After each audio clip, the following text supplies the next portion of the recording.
What up guys, welcome to another episode of Monster Review where we look at tech tips, and how-to videos. I saw the iPhone 11 promos and I gotta say I was a tad bit disappointed, but I thought to myself, wouldn't it be interesting to see how the Pixel 2 stacks up against the new iPhone?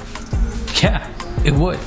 So hopefully at the end of this video, if you have a Pixel 2 and you were considering switching over to the iPhone, this video can help you out. So first up, let's order an iPhone 11. I'm gonna go with the 128GB red iPhone 11. So design wise, not much has changed between the iPhone 10 and the iPhone 11. The camera housing is probably the only thing. The red color is nice though, it really pops. Now, I'm not going to compare chipset and GPU because we all know the newest phone is going to have the latest chipset. But using the Pixel 2 as my daily driver, we can all agree it's no slouch. Never had any performance issue with it at all. Maybe once or twice, but those were software bugs. So let's first check out the designs of both phones. The iPhone 11 essentially kept the same design from the iPhone 10 that was released in 2017. And although it's nearly 2 years later, the design for the 10 is still holding up pretty well. The Pixel 2 XL design wasn't terrible, but felt a little dated compared to the competition. But it was still a huge improvement over Google's design choice for the Pixel 2. Yeah, I don't know what they were thinking. Although the iPhone is smaller than the Pixel 2 XL, the screen is about the same size because the iPhone is mostly screen. There are no chin and forehead bezels like the Pixel 2 XL, just a notch. So for design, I give this round to the iPhone 11. Next, let's look at battery life. So the Pixel 2 XL has a larger battery, no doubt, but that doesn't necessarily mean the battery is better. When the phone was brand new, battery life was okay. I would get a decent 13 hours of medium usage throughout the day, but the iPhone 11 is on some next level stuff. I can easily get 19 hours of battery life with medium usage. With heavy usage, 12 hours, no problem. Now of course, your mileage may vary, but the takeaway is that the battery life on the iPhone 11 is amazing. I'm gonna have to give this round to the iPhone. Next, let's look at OS. The iPhone comes pre-installed with iOS 13 right out of the box. The Pixel 2 XL came with Android 8 Oreo, but now you can download Android 10, giving you features like dark mode, smart replies, location permissions, Wi-Fi, QR sharing, and gesture control. Some of those features have already been on iOS, like location permission, gesture controls, and Wi-Fi sharing. But with iOS 13, there's now a dark mode like there was on Android. Android is much more customizable. But with the iOS shortcut app that debuted with iOS 12, Apple seems to be dipping its toes in the same water, giving you the ability to have system settings change based on location or time of day, etc. Sort of like how if this then that works on Android phones. I set the iPhone 11 to turn on Do Not Disturb automatically when I enter the conference center for work meeting. When I leave, Do Not Disturb will automatically turn off. At least that's how it's supposed to work. I haven't gotten it to work yet. No, there are some apps that allowed you to do this with Android way back even before If This and That. But nonetheless, it would be nice to see a Google version of shortcut for Android devices. One of the best reasons to get a Pixel device is to get a pure Android experience the way Google intended it. And let me tell you, the Pixel does exactly that. I've tried many Android phones in the past, but the magic Apple has with their hardware and software was absent from Android phones until Google announced the Pixel line. The Pixel hardware and Android software is a match made in heaven. And being first in line for software updates like Android 10 makes the deal even sweeter. Both OS have nice little shortcuts to get you where you want fast. You can launch a camera from the lock screen, pull down for your notifications, access assistant, mobile payment, and quick settings. I think it's safe to say that both OS are actually to the point where they're freakishly similar. There is no function on iOS that you would miss on Android and vice versa. I expected to run into little issues, but iOS has gotten a lot better since the last time I owned an iPhone. They copied almost everything great about Android. Of course, both OS have been copying features from each other for years, but that's a good thing. For the longest time, I would swipe down and long press on Wi-Fi to switch between Wi-Fi networks on my Android device. I found it extremely useful, but for iOS, you had to literally go into settings just to change your Wi-Fi connection. It wasn't a big deal, but the process was a lot faster on an Android device. iOS now lets you change the Wi-Fi network by long pressing the Wi-Fi toggle in quick settings. Next, let's talk screen. The OLED screen on the Pixel 2 has had its fair share of issues, such as a blue tint when held at an angle. But at the end of the day, blacks, they're deep. The iPhone LED screen, like all LED screens, does not have deep black. You can clearly see the light shine through the black when looking at this wallpaper at full brightness. On the Pixel, however, the wallpaper looks much more vibrant with its deep black. But this is to be expected. I mean, OLED is the future of displays. However, surprisingly, you can't see much difference when casually browsing the web or looking through photos on both phones. Apple did a decent job with this LED panel. It would have been a major plus for them to include OLED on the 11, but they kept that feature as a premium and stuck it on the 11 Pro. I did, however, notice in the blaring sunlight, the Pixel 2 was a lot harder to see than the iPhone. The Pixel is older though, so I'll chalk that up to the OLED panel showing some wear and tear. But for the screen, I have to give this round to the Pixel 2 XL. Next, let's talk sound. So the speakers of both phones are different. The Pixel 2 has its front firing speaker, while the iPhone has its traditional bottom firing speakers. With both phones' volume turned all the way up, the iPhone sound quality was better. It was cleaner and a tad bit louder. Listen for yourself.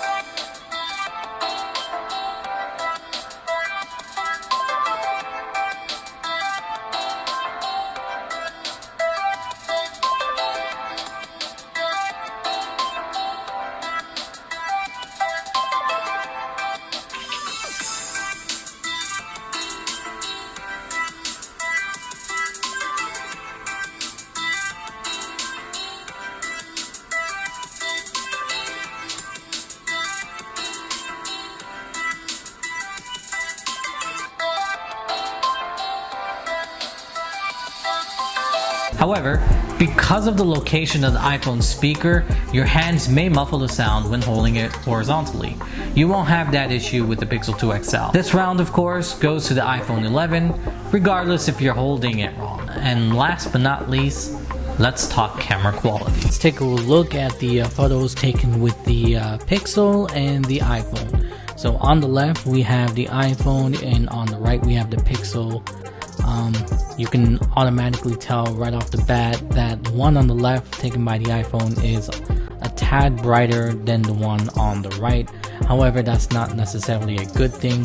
The one on the right, it doesn't look too bright, it doesn't look too dark, it looks perfect.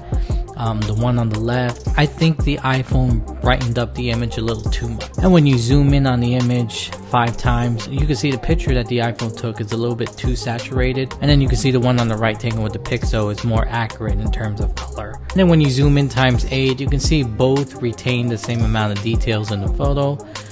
You can still see, however, that the one on the right taken with the Pixel, again, is not as bright as the one on the left. But looks more realistic than the one on the left. The one on the right, the one taken by the Pixel, just looks like it was taken with a professional camera, a DSLR. The one on the left, it looks like it was taken with a camera phone, a really good camera phone. The one on the left, again, was taken with the iPhone. The one on the right, the Pixel. And again, you can see that the Pixel has a more accurate color, while the iPhone has a picture that's a little bit too saturated and also has this warm filter applied to it. The one taken with the Pixel is far more accurate than the one taken with the iPhone. You can see both phones did a great job taking in as much detail as possible. You can see the little stains and digs on the wall. You can see that the one that the iPhone took is far more saturated than the one with the Pixel. And again, you can see that oversaturation going on. I mean, just look at this. This looks like a fresh coat of paint. However, this looks more accurate to what I saw with my naked eyes. But here's the interesting part. When you zoom up even more, this is times 7, you can see that the iPhone's picture is a lot sharper than the Pixel's picture. At the end of the day, they're both great pictures. However, I would prefer the more accurate photo taken with the Pixel. Here's another example of accurate coloring. The one on the left, again, iPhone, the one on the right, Pixel. This is a picture of a HP laptop with an aluminum body. The color on the right, taken with the Pixel, is accurate. It was a silver color. The one on the left taken with the iPhone, it looks like rose gold. Like, I don't even know how the camera got this color. Like, it completely changed the color from what it originally was, which was silver, and turned it into this rose gold. This color is not accurate by any means, and flash was off. Again, the lighting was a fluorescent lighting, so I'm not entirely sure where it got this warm looking color. But that just goes to show you that the iPhone, for some odd reason, the iPhone just loves applying a warm filter to all your photos, whereas the Pixel kind of keeps it, you know, accurate. Here's a picture of some greens. Both photos came out really nice. Again, the one on the left iPhone, the one on the right Pixel. The one on the right, the Pixel, is a little bit darker, not as bright as the one on the left, but both photos came out really well. I like the quality of both photos. Here we're zoomed in 5 times, and you can see that the iPhone captured more details and produced a sharper image. The one on the right taken with the Pixel has a little bit of noise to it, and the edges aren't as sharp as the iPhone. But one advantage with the iPhone is that you have that wide angle lens, so you can switch between the lens and capture more of your surroundings. The Pixel, you're pretty much fixed to this. Here's a picture of the bench I was sitting on. Both pictures look really good. Both pictures provide the same coloring, and when you zoom in 5 times, you can see that both images are sharp. But when you scroll up in the image, it looks like the Pixel captured more details with the bench, and the iPhone didn't. It's a little bit blurry. That becomes prominent when you scroll up to the rock. You can see that the Pixel captured a little bit more detail than the iPhone did. But overall, it was a great picture taken by both phones. Alright, so here we got a picture of a yellow flower, right Pixel, left iPhone. Here's the interesting part. When I took this photo, it pretty much just took one try with the Pixel to get a perfect photo. The iPhone, a couple of them came out blurry, so I had to retake this photo at least 3 times to get it right. You can see that the one on the right taken with the Pixel, again, is more true with color. It's more accurate of what I saw. The one on the left is a tad bit saturated. Also, the Pixel does look a little bit clearer, however, we'll check that out when we zoom in. Here we are zoomed in times 5, and the Pixel not only was able to make the color more accurate, but it was also able to capture more details. You can see the center of the flower pretty clearly. However, that's not really the case with the iPhone. We do have a little bit of noise going on around the leaves. We don't really see that on the Pixel. And overall, the quality on the Pixel, again, it just looks like a professional photo. The one taken with the iPhone is not bad, but I mean, like I said before, it just looks like it was taken with a really good smartphone camera. Here's another photo of a flower with tons of color. The one taken with the iPhone is a little bit too bright, a little bit too washed out. The one on the right taken with the Pixel does look a little bit better. Not so much with the flowers, but with the leaves. The leaves on the Pixel do look more accurate and realistic, whereas the one taken with the iPhone looks like some kind of filter was applied. But when you zoom in, it's a different story. Both photos look identical. They look exactly the same. Same amount of coloring, same amount of saturation. The iPhone does have a little bit more saturation, however, they both look very close, very similar. But when you scroll down to the leaf, it's a different story. The one on the left taken with the iPhone is a little bit lighter in green, and the one on the right is darker. The one on the right with the Pixel, the leaf was a dark green color. It wasn't as light as the iPhone shows. Alright, so now let's take a look at night shots. Both of these pictures were taken 5 o'clock in the morning.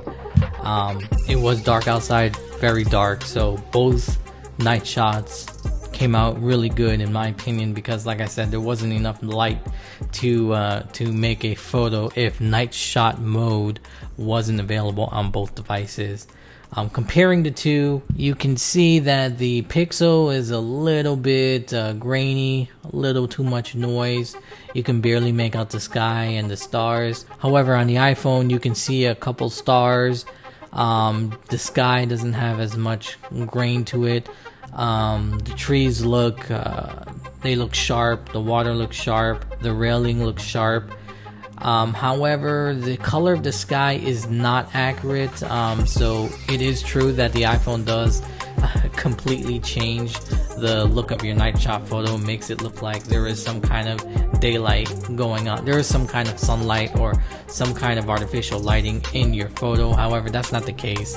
The Pixel is more accurate of representing the sky and how it looked at 5 a.m. The iPhone just makes it a little bit too bright. And then again, if we zoom in times 5, you can see that the iPhone captured a lot more detail and the Pixel did not. I don't know why this is one of my favorite shots. Again, left is iPhone, right is Pixel. And you can see that the iPhone, the picture is a lot sharper than the Pixel. They both came out great. The Pixel does have a little bit more light in the photo. It was able to lighten up the photo a lot more than the iPhone could. You can see that evidence in the sky right here. The sky looked exactly like this, so it did a really good job at retaining what I saw. However, the iPhone wasn't able to bring out the sky. You can see that the Pixel also brought out the trees. Pretty much the glow that these lights right here were casting on the trees and the bench and all that was captured really well with the Pixel. Not so much with the iPhone. You can still see the light, the glow of the light on the trees and whatnot, but the picture is a little bit darker than the Pixel. However, I do like the picture taken with the iPhone more because I like how sharp it looks and cleaner. And if we zoom in times 8, you can see that the iPhone is sharper than the Pixel. The Pixel has a little bit too much noise. Here's another great picture. Again, the one taken with the iPhone is a lot cleaner and sharper than the Pixel. However, the Pixel was able to bring in a lot more light into the lens and brighten up the picture. Not to say that the iPhone did a bad job, because this picture looks really good. The Pixel, I would prefer the iPhone because the Pixel is a little washed up, if you ask me. And then when you zoom in times 5, you can see that the picture taken with the iPhone is indeed sharper than the one taken with the Pixel. Here's another one of my favorite pictures. The one taken with the iPhone just looks amazing. Like when I saw this picture on the computer, I was like, wow, that's pretty good. The one on the Pixel doesn't look too bad. It also looks good. However, I like how clean the night shot taken with the iPhone looks. The night shot photo taken with the Pixel just looks a little too washed out. And then again, if you zoom in times 5, you can see here how the iPhone captures a lot more detail and makes a sharper image than the Pixel does. Overall, great photo from both cameras. I would prefer the iPhone though. Again, here's another great night shot. I'm getting tired of saying this, but again, the one taken with the iPhone, which is on the left, looks a lot sharper than the one taken with the Pixel. The one taken with the Pixel is a little bit washed out. The one taken with the iPhone is just perfect. And the iPhone didn't do too much changing with the light. As you can see, both photos look pretty similar. And when you zoom in times 5, you can see a lot more details on the photo taken with the iPhone than the photo taken with the Pixel. You get a sharper image with the iPhone. And now that we're done with nice shots, let's move on to selfie. Let's move on to the front-facing cameras. So again, the one on the left iPhone, one on the right Pixel, and by now you probably already figured out how to tell which one's taken with the iPhone. You can see that warm tint that I was talking about earlier.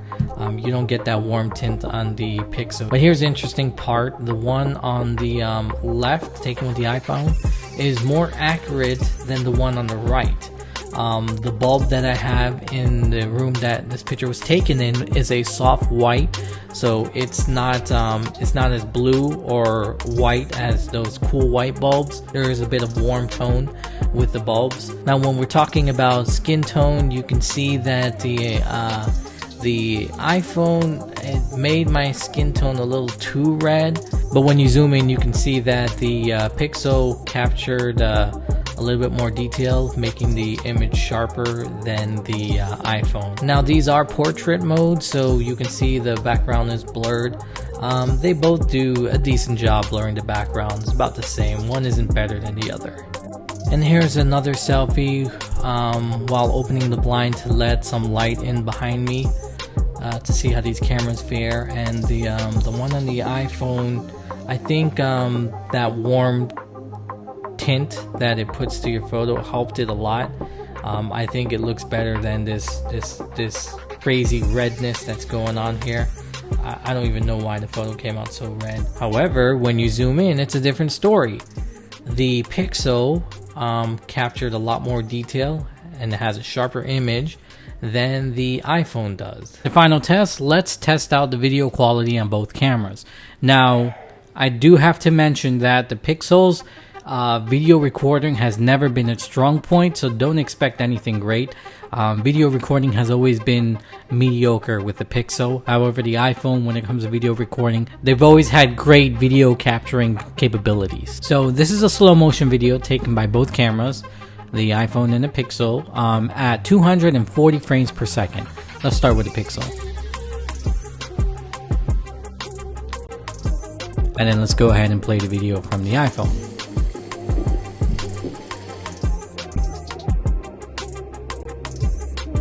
And right away, the biggest difference you see is that the iPhone video is far more clearer than the Pixel. You have more details in the building and the trees in the background.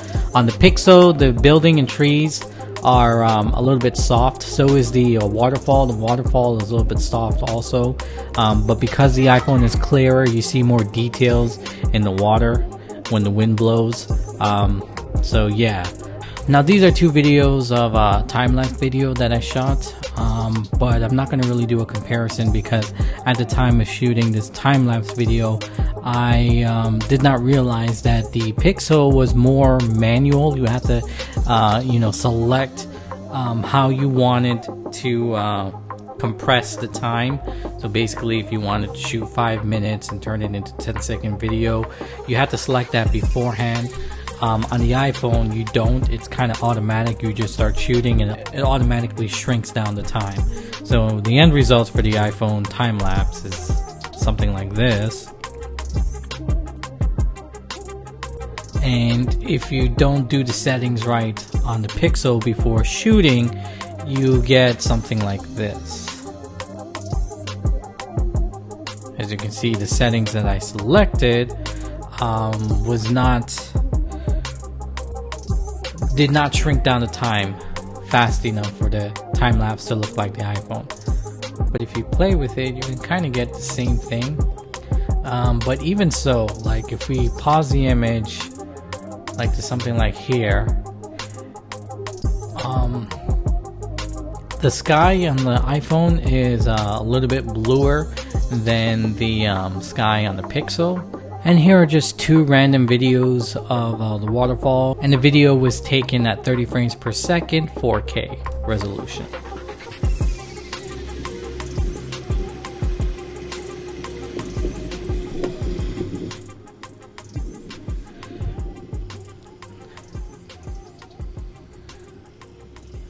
And as I stated before, sharper image on the iPhone, softer image on the Pixel.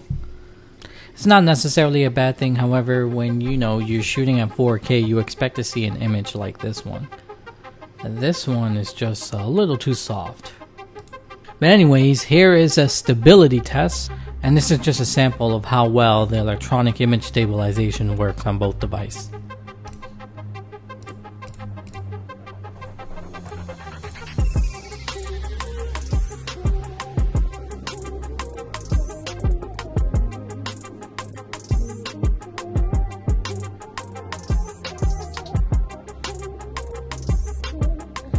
And as you can see, the Pixel is doing a better job at stabilizing the image. However, you get some weird artifacts. And then again, you get a softer image. Look how sharp the iPhone looks. Now both were shooting 4K, 30 frames per second. And I have to also let you know that the iPhone, it can go beyond 30 frames per second. It could shoot up to 60 frames per second at 4K. The Pixel, however, is capped at 30 frames per second. But if you look towards the end there, you can see they both did a good job at stabilizing the image when walking. When running, like seen here, the iPhone is a little jumpy. The Pixel is a little bit better. But when you're doing just normal walking, they both do a decent job. However, in terms of quality, again, the iPhone. Okay, so recap. The time-lapse is automatic on the iPhone 11 and manual on the Pixel 2. The iPhone is all screen. The iPhone has 2 cameras. Battery life is better on the iPhone. Pixel is customizable. Google Assistant is unmatched and unlocked on Pixel phones, giving you features like screen call. Photos from iPhones are a little too saturated, but photos on the Pixel are more color accurate. iPhone night shots are sharper than the Pixels, making it better at low light. And selfies on the Pixels are sharper than iPhone selfies with no flash. And there you have it. So if you want an honest opinion, here it is. Should you upgrade to the iPhone 11 if you're considering moving to Apple from your Pixel 2? Not really. I'd advise you to stick it out a little bit longer with the Pixel 2. If you're considering an iPhone, next year's iPhone is said to be the one to buy. If you don't have a preference between iOS and Android, then check out the Pixel 4 or the Galaxy S11 slated to come out next year. At the end of the day, the iPhone is a good phone, but the features you'd be gaining from switching, there aren't a lot. The Pixel already takes great pictures that were better than the iPhone 11, my opinion of course, and the features of Android 10 makes it very competitive with iOS. So at the end of 2019, compared to the iPhone, the Pixel holds up pretty darn good. So if you're looking for the next future phone that will have sick features, stick it out, because it ain't the iPhone 11. Thanks for watching. If you found this video helpful, be sure to give me a thumbs up. If you found it awful and terrible and not helpful, thumbs down work also. Thanks for watching, and I'll catch you in the next one when I get free time to make another video. Life is starting to get real with 2 kids.